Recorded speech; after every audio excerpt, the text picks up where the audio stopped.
Hello, people. I am Lee Cole, three of the Lee Cole 3 podcast with my partner, James Proctor. James, how you doing today? Hey, doing good, Lee. How are you doing? Very good. Uh, Continue losing weight, so I feel You look better. great. Yeah, I I appreciate mean, that. And my yeah, clothes are getting loose, and I'm yeah. sticking to my diet. I haven't cheated one time, so I feel really good. Oh, Getting that color that's back in my great. face, that pale Yeah. skin. Well, I you're look like, getting out a little bit in the sun too, a little bit, and yeah, I you do. know, And it's getting nice here in Texas. yeah. But today we're going to talk about, okay, well, we're going to be starting a new series on Sunday, and it's going to be called Gangster or Prankster, the real Mm-hmm. facts. And we're going to be there's a lot of guys that are in this genre that have come in and they've been close to the life. They've had people in their life, parents, like we're going to talk about, for example, today we're going to talk about Ruggiano Jr. And Mm-hmm. his father was definitely a guy. Give me an idea who Ruggiano Jr.'s father was. Yeah, Ruggiano Jr.'s father was Fat Andy. He was a guy that hooked up with Tony Lee Guerreri, and they would rob card games, and they ended up going under later on going under Charlie Wagon's Fatico, and if you remember, that's one of John Gotti's early mentors. In the '60s, John Gotti worked with him. But Fat Andy started out driving for Charlie Wagons, and he got made back in 1953. I mean, this guy goes all the way back into when the family was the Anastasia family with Right. Albert And and Anastasia. here's Anastasia right here. Here's Charlie Wagon's Fatico. Hmm. Okay. And then I mean, there's no doubt the father was a real mobster. Would you pretty much say that? He was a tough Yeah, I guy. mean, there's no doubt on that. He supposedly has killed 7 people. He has He won been in he was prison. wanted. How about the fact that he was wanted by the law Yeah. and he went into hiding with the Hmm. Hells Angels for 2 years? He drove Yeah. around and the Hells Angels accepted him and he Yes. basically became an angel. I mean, that alone says a lot about this guy. He was different. But Yeah. let me ask you a question. Now we're going to get into his son. Yep. And we're going to and Anthony Ruggiano has a pretty successful channel now. It's growing all the time. Hmm. Would you say the son was anything like the dad when it came to being a gangster badass? No, no, I don't see that at all. I mean, obviously he wasn't made. In my opinion, I mean, he's a nice guy, so Okay, so nothing about. but tell us where he was born first before we get into Yeah, exactly what the details is on him because yeah, yeah. we have a lot of Of stuff on him. course. Yep. So he was born in East New York, Brooklyn. He was born in October of 1953. We know Fat Andy was his father and Jenny Ruggiano was his mother. And anyway, they ended up moving to Ozone Park, Queens, when he was 5 years old. So that was in 1958. And so, you know, the truth is, yeah, Anthony was born into that mob life because of his father. And so, he got along, but he's one of the few guys, and this is what was interestingly in his childhood. He actually got along better with his father than he did with his mom. It is reported that Jenny, his mom, and Anthony just had a cold and distant relationship. But Anthony had his brother Albert and had a sister as well. And the reality is that when he was 16 years old, he Hmm. quit school and he Yeah. wanted to become a gangster. He wanted to Hmm. follow his father's footsteps. Yes. And so when he out of the gate, he was given every opportunity to do that, wasn't he? Yeah, he was. He's definitely given that opportunity. He ended up, kind of having a crew of his own. He was, just around that life, around the social clubs and the cafes, and so yeah, he was. So what happened to stop him along the way where he just pretty much lost that credibility around those people? Yeah, so the problem was he had a problem with drugs and alcohol, and so he in that life he's not considered. That's not saying that you're considered unreliable. You're considered more prone to ratting. And so people that have problem with drugs, as he did, a lot of them did drugs. We know that a lot of them drank, but he could not control himself, and he lost confidence of the people in that Gambino family. And what? Cocaine. He did have a small crew of thugs that what they were doing, they were robbing and stealing. Part of that was to, get So heroin. what his crew was doing more than anything, they were basically stealing to support their habit. Yeah, exactly. That's exactly what happened. Okay. So we know that his father, Fat Andy, used to say, "You're born a rat, you're not made a rat." I mean, Yep. Do you think that Ruggiano Jr. was born a rat? Well, based on his father's, saying, yeah. I mean, he was born a rat if we go by what his father said. And see, and through time, I researched. I didn't want to pick up. Honestly, he seems like a nice guy. He does his, Yeah. I want to put up a couple videos that he did. But he has a good personality. He's like Jimmy Calandra. They sound the part of a New Yorker. They come off like the legitimate, but you got to research them. Yes, exactly. There's a lot of stuff out there on Ruggiano Jr. that you people have to research, but unfortunately, there's a new crowd nowadays that have trouble watching TV for more than a minute, like we said the other day. Right. And so we're going to talk about him. Okay, let me pull up one thing right here real quick. Sure. Okay, so he comes up with some things like he met John Gotti, and he has a lot of stories about John Gotti. Yes. John Gotti lending him money, John Gotti buying him a car. With all the things that we have turned up on him, do you think that he should be believed with those stories? Well, the problem is that we can't prove any of that. There's not any evidence to support that. So it's just coming from him, and it's people that are no longer around, or they're not willing to admit it. The only people, and then unfortunately, he's close to one guy in this genre that has a reputation of not telling the truth. And so that doesn't help credibility either. And you're talking about, so he's tied up with John A. Light. And here's the problem. What's the age difference between John A. Light and him?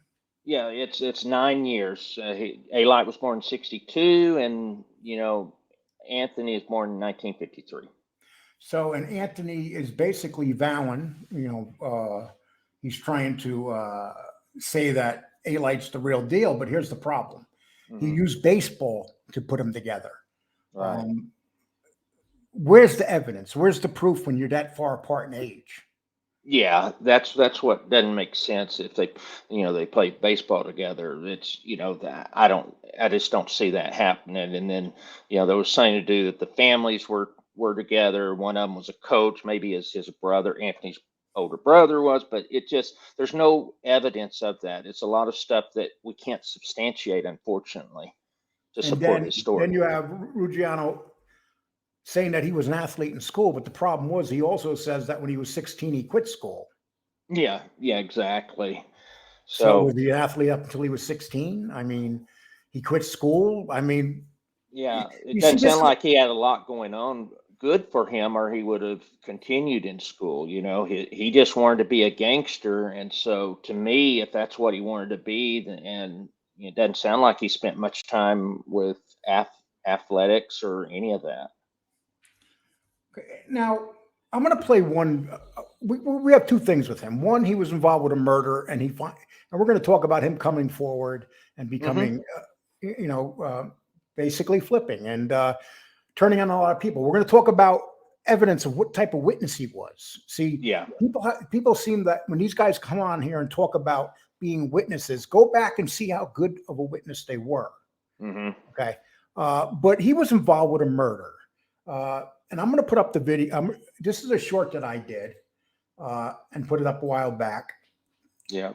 Okay. Let me see if I can get just to let you know while you're looking for that. One thing we can say about him is that He did get arrested early on in his life. I know that he had a prison sentence in 1976. You know, he got convicted of burglary and grand larceny. So we know that he did time in the past, you know, before he flipped in what, 2006. Well, So, at that time, his father was around and yeah, alive too. exactly. It seemed like that, you know, that was a lot. When his father was in prison, it seemed like that was times that he wouldn't, where he was having the most problems. Okay. Give me 1 second, please. Sure. Okay, people, please sub to this channel if you have not, and we'd appreciate it. If you want to hit the bell as a reminder for the series, please do so. We're pushing 10,000. Help us get there. We're getting there pretty fast lately, and we'd really appreciate that too. Okay. Okay, so we're going to talk about this video right here. We'll put this up first.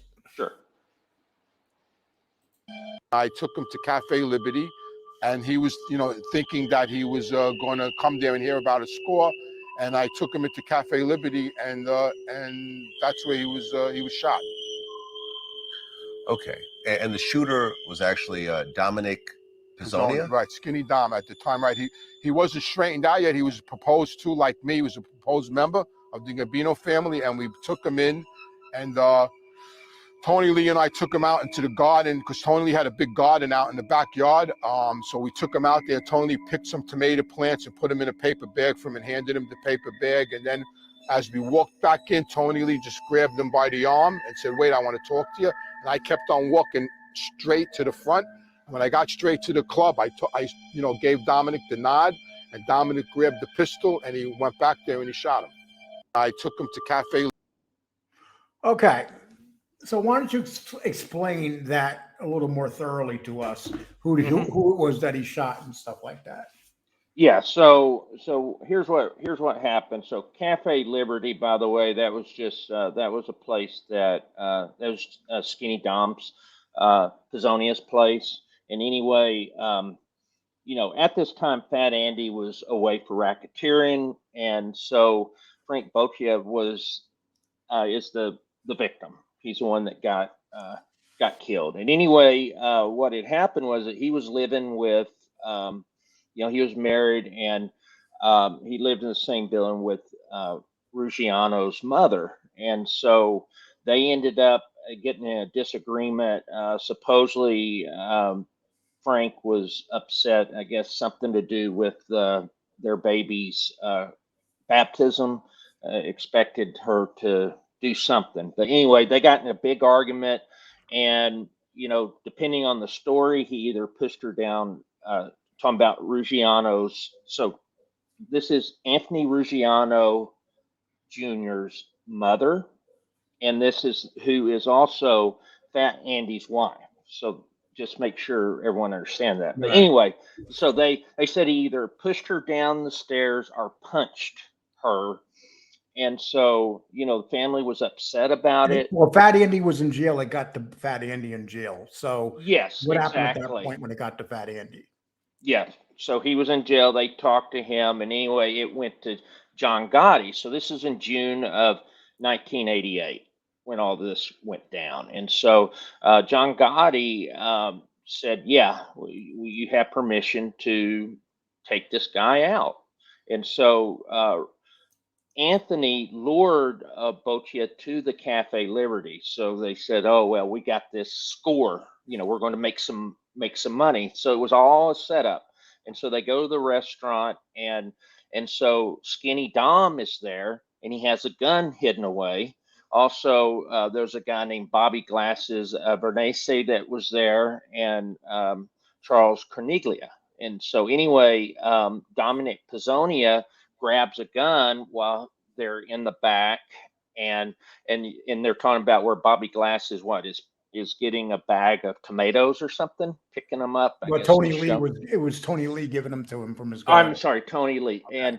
And so anyway, the Pizzonia grabbed the gun and shot him in the head a couple of times, and the guy didn't even die immediately. And Skinny Dom made a comment saying, "This guy won't die."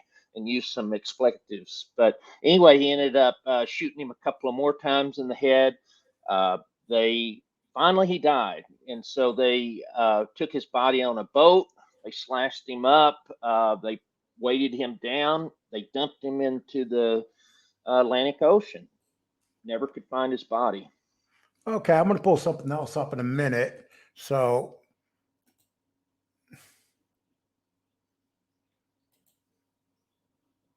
okay. Now this is an article by Jerry Capisci. Please, people, Jerry Capisci has a lot of stuff like this. We're using his material. Please go to his site. What's the name of his site? Gangland? Ganglandnews.com. Okay. It's a And paid he has a site. lot of interest. And see, this is the thing with these guys. You can go back on, say, Capisci, and you can find these old articles. Mm-hmm. And this is an older article. And this article basically tells you what kind of witness Ruggiano Jr. was. Is that correct? Yeah, that it's exactly right. So he's going back and we're telling story, or he's writing stories about what happened in the past. So this is basically a history of the mob going back about 30 years, and it's his stories from the New York Daily News and Gangland News. Okay, so I'm going to read some of this, and this is Fed's add subtract and Capo's retrial, and the Capo that they're trying at this time is, let me find a picture of him. Yeah, it's Tell us about Genovese Peroni. You're right, Yeah. and now Peroni, this is a Genovese guy. Yeah, This ain't even a Genovese Gambino guy. Yeah, so this guy is an older guy that had ran around with Fat Andy, and so the son Anthony knew of him, but this guy, had a lot of rackets. He did a lot of loan sharking, bookmaking, that type of stuff, and also he's known for he didn't like a lot of the attention of the Mob Wives show. Yeah, I don't want to talk about No. that. Okay. We're going to hurt the story. I don't want to talk about those shows. Yeah. Okay. So we got Sarah Perone there. And like we said, he's a captain in the Genovese, pretty big guy. Yeah. And so also, Ruggiano also said there was a Gambino soldier named Alfred Freddie Hot D. Conliglio that was there at the murder scene. I tried to find a picture of him and I couldn't. So Okay. I just want to let you guys know that. But here's the thing. This is what they perhaps the most memorable tape recorded conversation occurred previously in December. Okay, we'll get past that. Okay, I'm sorry, guys. Okay, so basically they're saying Ruggiano's first effort as a prosecuted witness was anything but a success. Last month, and they're talking about Freddie Hot, the soldier, the Gambino soldier, whom Ruggiano said participated with him in a 1988 murder of his brother-in-law, was acquitted at the trial at Brooklyn Federal Court.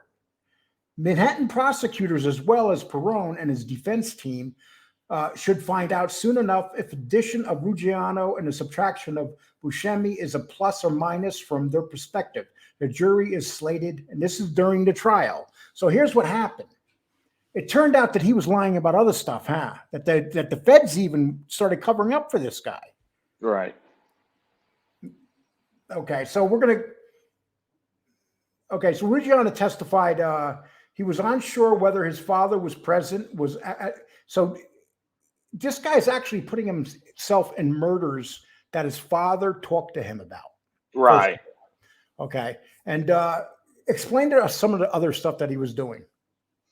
Yeah, so basically what was happening there is that the feds went to Ruggiano, and when he agreed to testify, they had a lot of cold cases and stuff from 30 years before, and so that was what they were trying to get a handle around all of that. And so really that's why it was about these cases here that And he here's went to trial with. In a summation to the jury, Canarsie theorized why Ruggiano switched his story around. Ruggiano realized, oops, I made a mistake. I made up the story that included my father. He later realized Canarsie suggested that his father, who was then traveling off into Florida, might have been caught on surveillance far away from a Polish bar that night. In an effort to avoid getting caught in his lie, Canarsie told the jury Ruggiano had changed his story.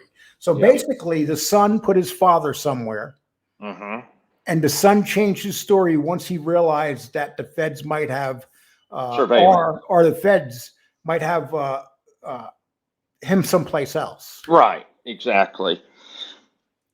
After Canarsie spoke, prosecutor Evan Norris acknowledged a change in the witness account, but insisted there was nothing sinister about it. The defense claims there were mere spin, he told the jury, not evidence. Maybe so, but a witness who couldn't get straight whether it was his father himself talking on the night that he learned of the double murder had to raise some doubts. So we're talking, okay, right there. It's already proven several times that Ruggiano Jr. was making up stories and then correcting them. The feds knew what he was doing. Right. And they still accepted his stories. But here's the thing. He was a horrible witness. How good of a witness was he in the end? Yeah, I mean, it was, you know, he had several of these folks that were acquitted.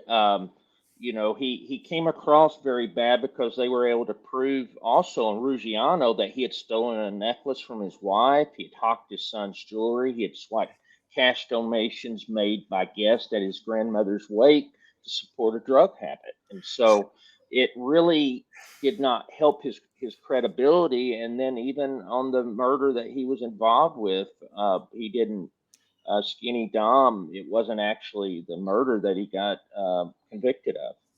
He wound up getting convicted for conspiracy of murders, not exactly. They could not prove the murder based on you know, the testimony. And what do you think that when Ruggiano Jr.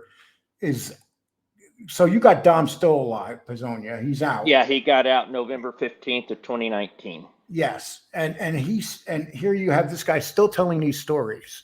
The guy's out. Yes. And it's like, you can't even describe it. You know, before I started researching this stuff with you, we didn't even know this stuff existed. Right. Until we went back and grabbed some old stuff. Exactly. Court records and all that stuff. But then also, 2 loans that Perone gave. Perone gave him 2 loans. This is 2 loans that he gave Ruggiano Jr. Included one that was used to pay off $35,000 debt to Peter Gotti many years before he took over as Gambino boss for personal, no interest loans that he paid back $250 a week, he testified. He has a video out that talks about John Gotti lending him money. Explain what he says there. Yeah, so he said in the video with John Gotti that supposedly, you know, he had Ruggiano had stopped using drugs, and so he had got out of rehab, and so he needed some money to get a car. And so John Gotti said, "Oh well, I'll loan you $3,000, but you need to come up to the Bergen every Saturday and pay me back." And so what Ruggiano says is, "Oh well, I did that. I go the first 2 weeks, I pay him back, and then the 3rd week I go there the 3rd Saturday." And John Gotti said, "Oh well, you know, I'm proud of you. You know, you're staying off drugs, and you don't have to pay it back." That's what Ruggiano said. Okay, I'm gonna put something else up here.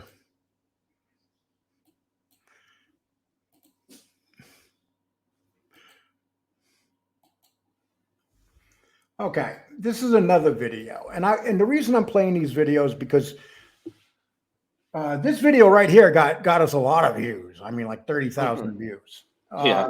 And this is a short that I made, but the fact of the matter is, we don't know whether it's true. Right. He puts out these stories, and after you turn to evidence and see that he's made up so much stuff. Okay. On that case that they had that big party. And the day I went to turn myself in, I went to get a haircut. I don't know why. I was a kid. I was 23 years old. And in this place called Father and Son. And who walked in to get a haircut? John Gotti and Angelo Quack walked in. And here I am sitting there. And John says to me, what are you doing? Don't you got to turn yourself in today?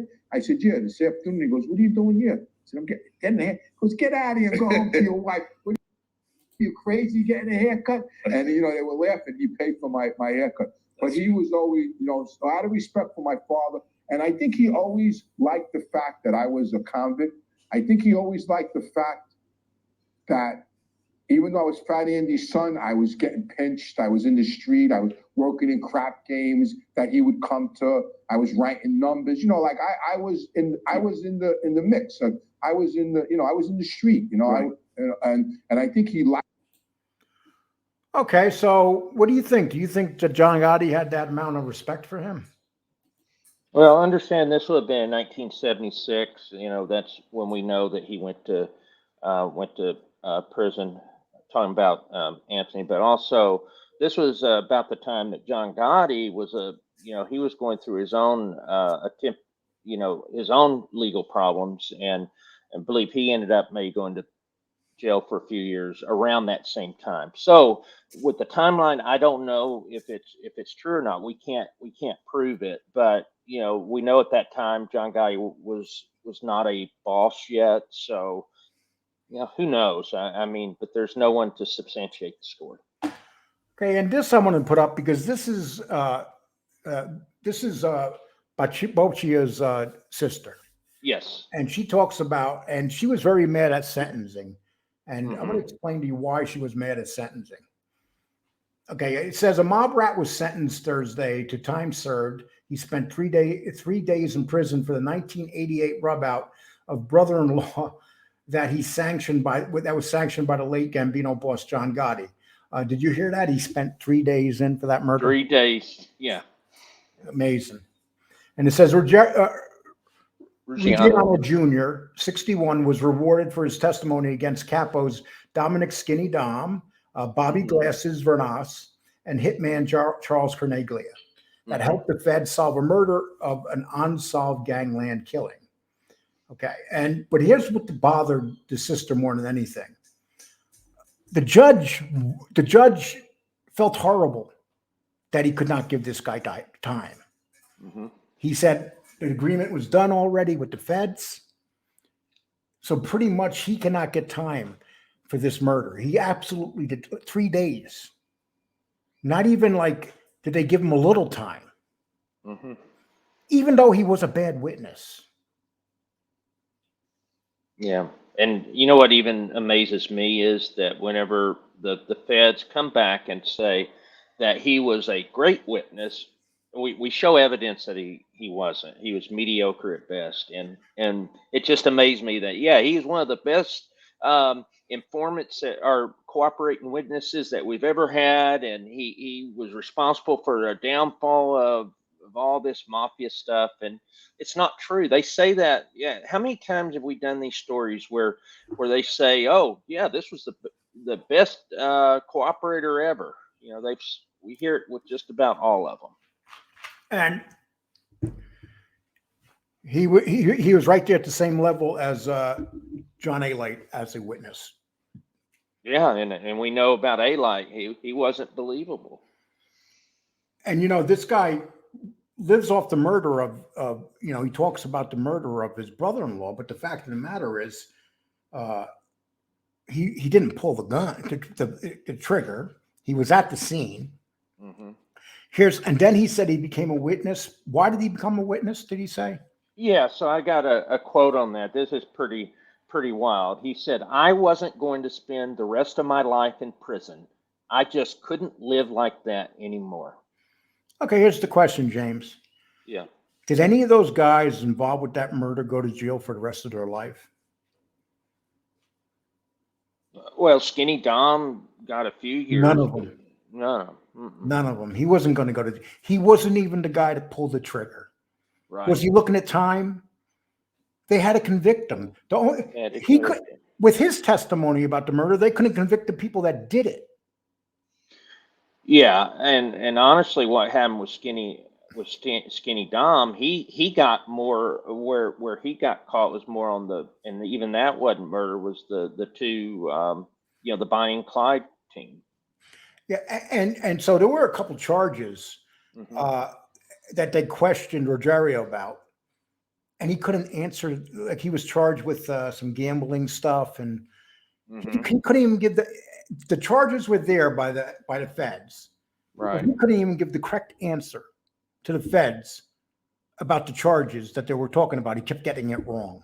Yeah, part of the problem is, understand, he was on drugs and drunk and high during a lot of that. He probably didn't remember a lot of that, but he felt like that he needed to. So he gets caught up in the murder, right, of his brother-in-law. So he feels like he needs to have a way to get out of that. So I'm going to go to Team USA, right? So that's what he does, and so he knows that that whatever that sentence that gets worked out is, after all the testimonies, they make an agreement for a certain number of years. So he did 6 trials, and so then they make a decision how much time you're going to get. So he spent 3 days in prison, but they said that he should just get time served. So whoever it was, his handlers liked him. The guy's very personable, Without a doubt. and that's why. But you have to question if he lies, if he makes these type of mistakes with his stories under a court testimony where he's under oath.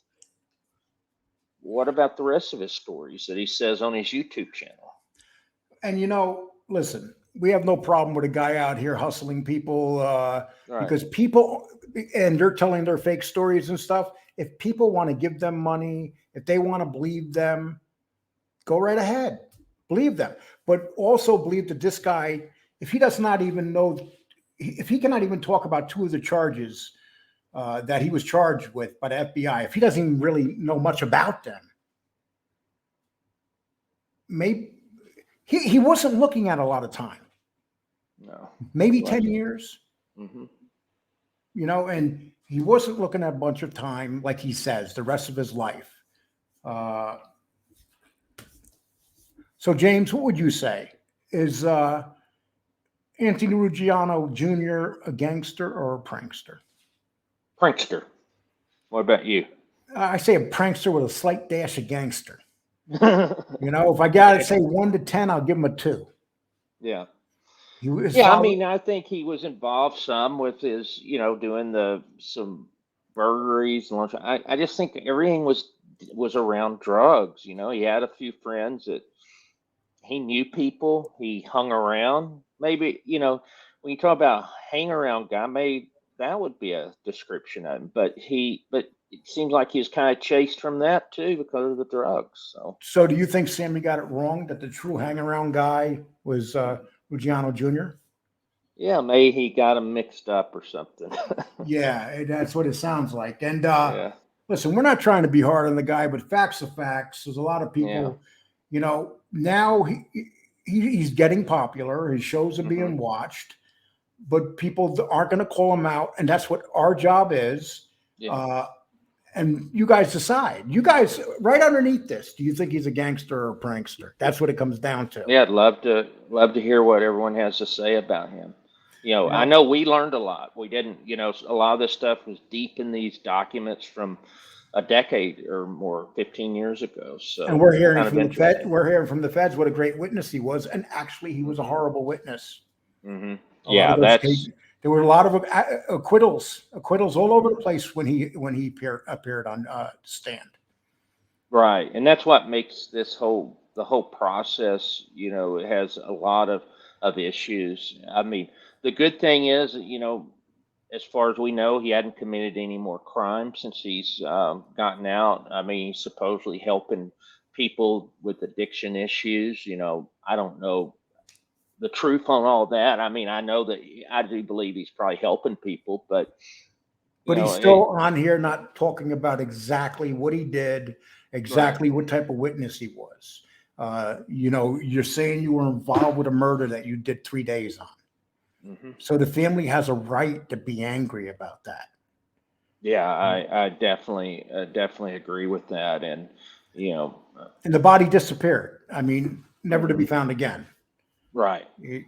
And this is what we get with these guys when they come out. They say a lot of things, but in the end, If you go back and research stuff, fine. And we like to say to Ruggiano, if you want to, and I doubt you'll want to, but if you want to come on here ever and speak to me and James and tell us about why we're wrong, we're more than willing to have you come on. Sure. But the fact of the matter is, I don't think you can explain away the fact that, the mistakes that you made on the stand, the amount of people that were acquitted that you were at trial with, the fact that you say John A. Light, and there's an age discrepancy there. Do you have any evidence that John A. Light? I mean, have you ever seen any pictures of him and John A. Light together? I mean, besides lately?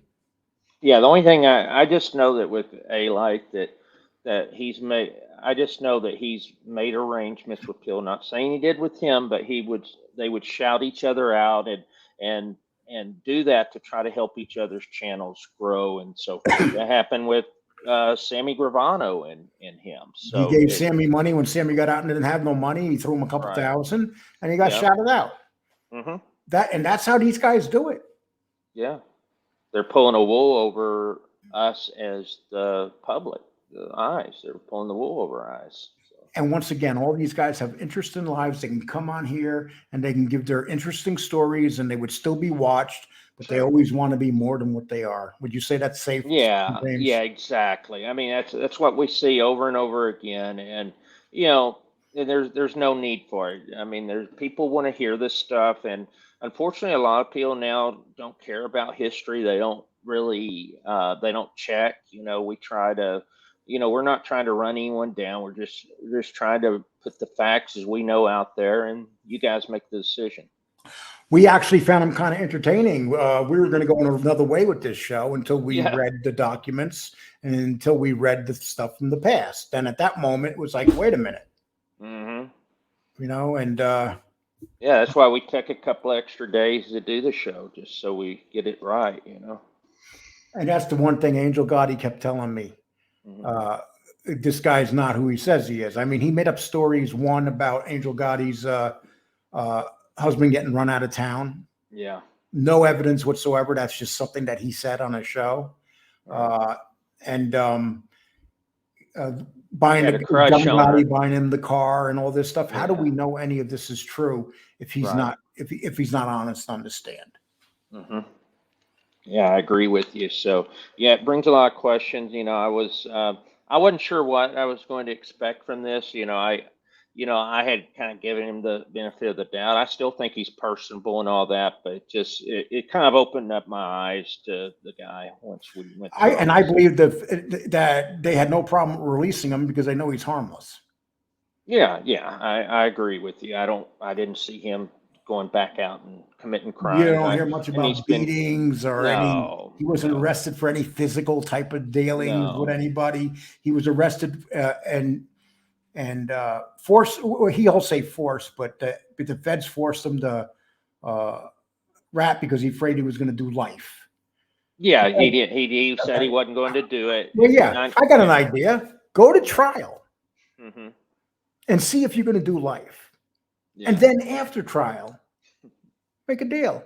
Well, that's what Millennial, Millennial with the Bonanno family. That's what he did. He was already found guilty. So sure. Yeah, and well, listen, that's it for now, people. I want to thank you, James, for helping me do this show today. Yeah, thank you. It was a lot of fun. I think we're going to do this every Sunday. Yeah, every Sunday we're going to find out who's a gangster or a prankster. This should be a lot of fun. Yeah, well, just every Sunday we'll put it up. I don't know if many people know this, but Sunday is the best day to put a video down on YouTube. That's fact. And so, so we figured we'll do something like this. And next week, we're talking about who we're going to bring up next week. We'll sit down and discuss it, but there's a couple of people in the running for it.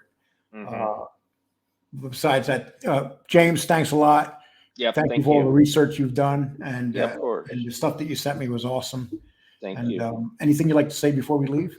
No, just please put your comments down, like and subscribe. We're getting a lot of great comments lately on our videos. On our Sammy video we just did, there's some people with really intelligent, things that they're telling us. So it's a lot of fun to read. Enjoy it.